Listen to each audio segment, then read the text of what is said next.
Oh, I do love a chickpea. But lately, I've been using the aquafaba more than the actual chickpeas because I love making aquafaba mayonnaise with it. Really, really tasty vegan mayonnaise. If you've never made it before, I have got it in a video. I will pop a link in the description box below. But I've left over with these chickpeas and I'm a bit stuck to what to do with them. I do often throw them in soups and stews and things like that. But I thought I'd make something that was very chickpea forward today. And I've never made them before, so I'm going to attempt in the food processor to make some falafels. Hello there, my lovely frugal friends. So we're going to try and make falafels today. I've never made them before. I do like falafels. I've bought falafels. I'll eat falafel wraps and things like that if I am out and about and we go out for a meal somewhere sometimes. And they're absolutely super delicious. And I'm like, why have I never made them at home? Who knows? So I've managed to get hold of a food processor. We're going to have a go at this, see how it turns out. Fingers crossed it will be okay. Let's hope it works. So, let me know in the comments below, have you made your own falafels before? How did they turn out for you? We're going to go in the air fryer. This is a specific air fryer falafel recipe I have looked up, so hopefully the times and temperatures will be correct for an air fryer, because often you have to do a lot of adapting for an air fryer compared to an oven, which if you've watched other videos that I've been doing lately, I've been using the air fryer a bit more, and it is kind of a bit of estimation and guesswork as to what temperature you need for the air fryer. You do get a book with your air fryer that will come up with some kind of guidance in there, and normally they give you a recipe book in it if it's got a decent one, and you can look up those as well. But I couldn't find falafels in the recipe book that I got, so I went on the old Pinterest and looked up air fryer falafels, so specifically for the air fryer. So let's have a go and see how we can use up these chickpeas and see if it works. The thing I liked most about this recipe was bunging in the food processor, which is kind of up my alley. That makes life a lot easier. So I'm going to start with a onion. So I've got myself a red onion. She didn't specify in the recipe what onion. Now the problem is I can't find the recipe that I looked up on Pinterest. I didn't pin it, I didn't save it, which is driving me mad. But basically it's really quite a simple thing to do. So basically, onion in there. Then you want to put in some garlic. Now, 1 or 2 cloves will be fine. It depends on how garlicky you like it. So I'm going to go in with a little bit more because I like garlic. So I'm using my chopped pre-done garlic paste, which makes life a lot easier. So I'm popping that in. Next it is cumin. So this is probably about half a teaspoon of cumin. Chilli, as little as possible in Chris's mind. So a pinch of chilli. Coriander, again, Chris is not a big fan, but half the time he doesn't notice it in a recipe, but he doesn't like it sprinkled on top. So a good pinch of coriander. Now, if you're fine with chili and you're fine with coriander, I'd probably go in with a little bit more. A pinch of salt. And a good few cracks of pepper in there as well. Let's get the lid off the pepper. Let's go in with that. There we go. Just a minute, let me change the angle. You can see better. Good few cracks of pepper. There we go. Because this is going to be 1.5 cups of chickpeas, so you're going to need a decent amount of flavour. And I will taste it once it's mixed together and see if it does need any more. So we're going to start with that.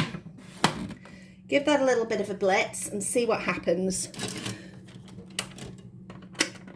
Oh, this is where I can never... Oh, do you know what? I've gone the wrong way around. I always end up doing that. I can never... If you ever watch on cooking shows, the thing that people have the most difficulty with is a food processor and a blender. Getting all the things lined up in a line where they're meant to be. So that's lined up there. That's lined up there. In theory, this should work. There we go.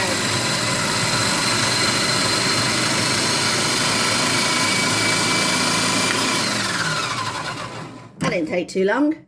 That looks pretty well blended. I'm just going to push it down again, down the sides, and give it another go over, just to make these onions a little bit more chopped. So again, let's get it the right way around this time. And click and press.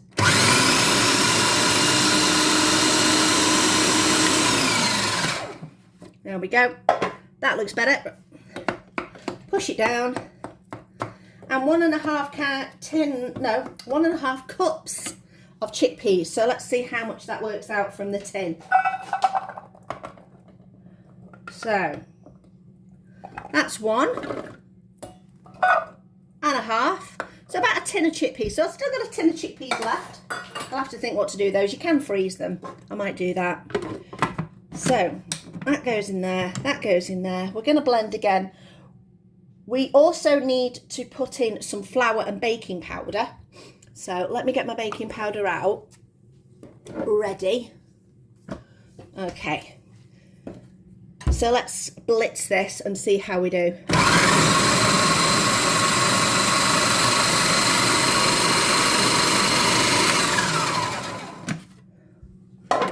Okay, again, push it down. So this is quite a moist, ooh, I know so many people who don't like that word. So this is quite a sticky mixture. Most of the chickpeas look pretty well blended. So I'm going to put in the baking powder. It's 1 teaspoon of baking powder. I can't find where my measuring spoons have gone. I've put them down somewhere. Here we go, I found it. It was in the dishwasher. I'm just going to give that a quick wipe. The teaspoon measure's not been used on this system. Oh, there's the other ones. Found the clean ones. I put them on the other side of the kitchen. I had 2 sets.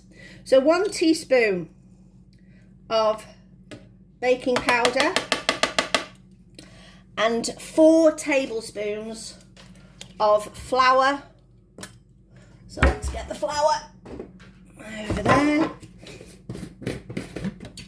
There we go, so 4 tablespoons. So this is going to be the thing that binds it together. So 1, whoop, 2, 3, and 4. And what do they say? You're not cooking if you're not making a mess. And I've got flour all up my sleeve. Never mind. Right. Let's do it again. We're going to pulse this.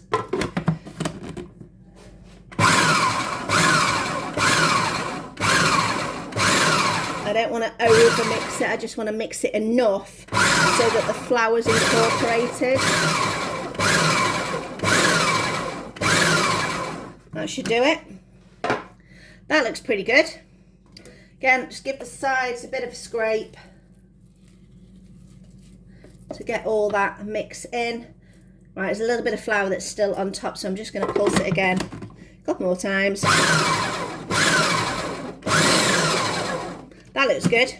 I'm going to pop this in the fridge for about half an hour because it just needs to have an opportunity to firm up a little bit, which will make it easier to handle later on. So I'm going to get the blade out, take that, pop this whole mix in the fridge, and I'll see you in half an hour.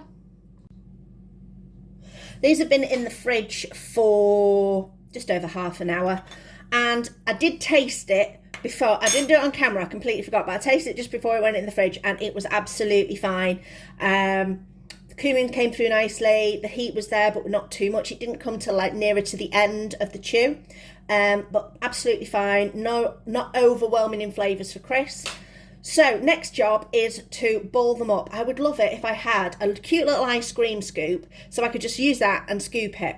But I haven't, and I'm not brilliant at making sure that everything's the same size. I could be really picky and weigh everything out, but who has time for that in their life? There we go. So what I'm going to do is I'm just going to spray this plate because this is what I'm going to put them on before I put them in the air fryer, so I don't want them to stick. I'm also, now you could either use water on your hands or I'm going to use a little bit of oil because I don't want them to stick to my hands.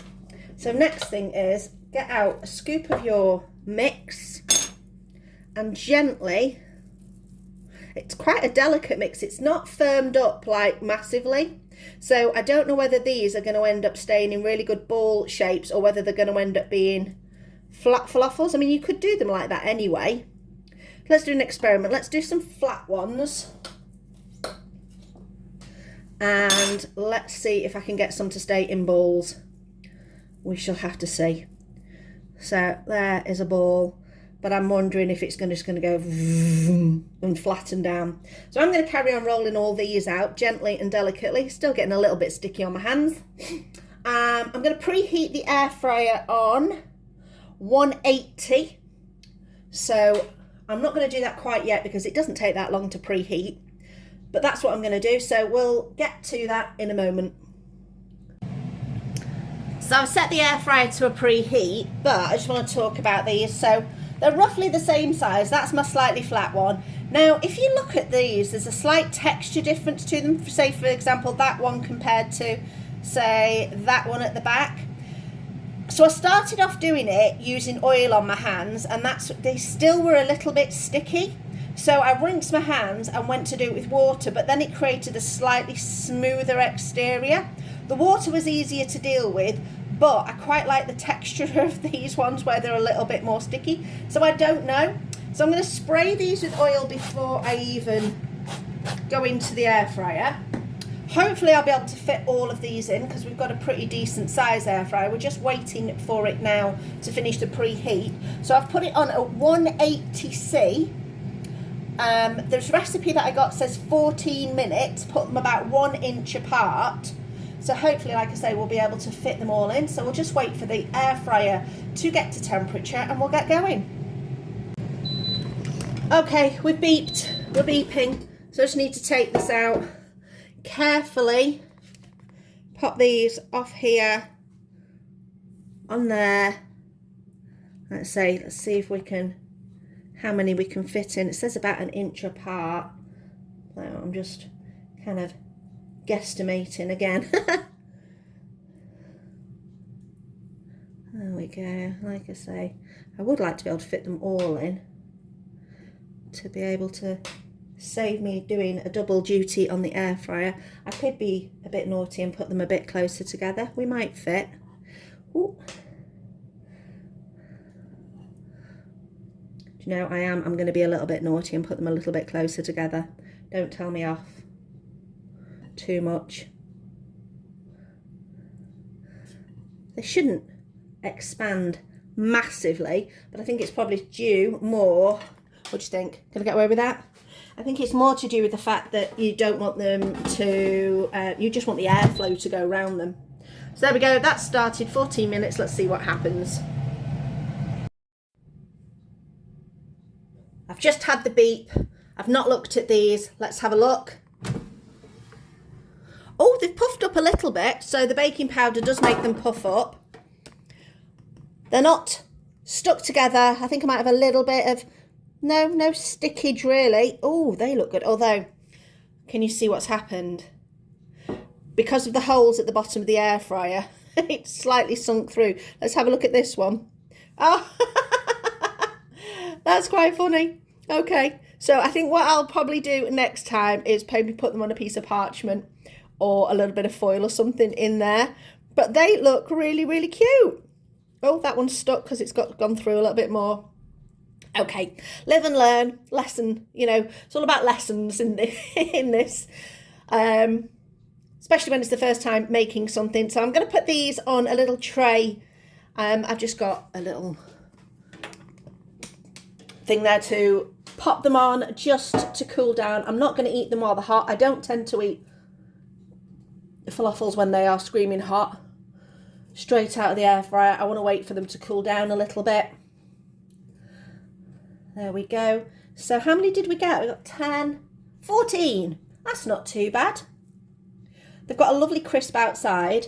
Slightly uneven, if you can see. Not massively, but obviously that one, this one looks a little browner than, if you could put them compared next to each other, can you see they look a little bit, do they look a little bit browner?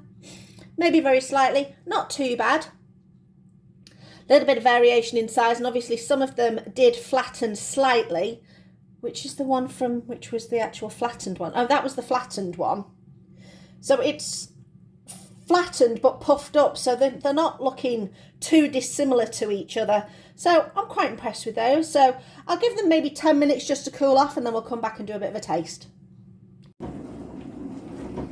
Here we go then. I have let them cook down a little bit. So we're going to give one a try. So I'm going to go for this one. Spin the camera around. Hello, hello.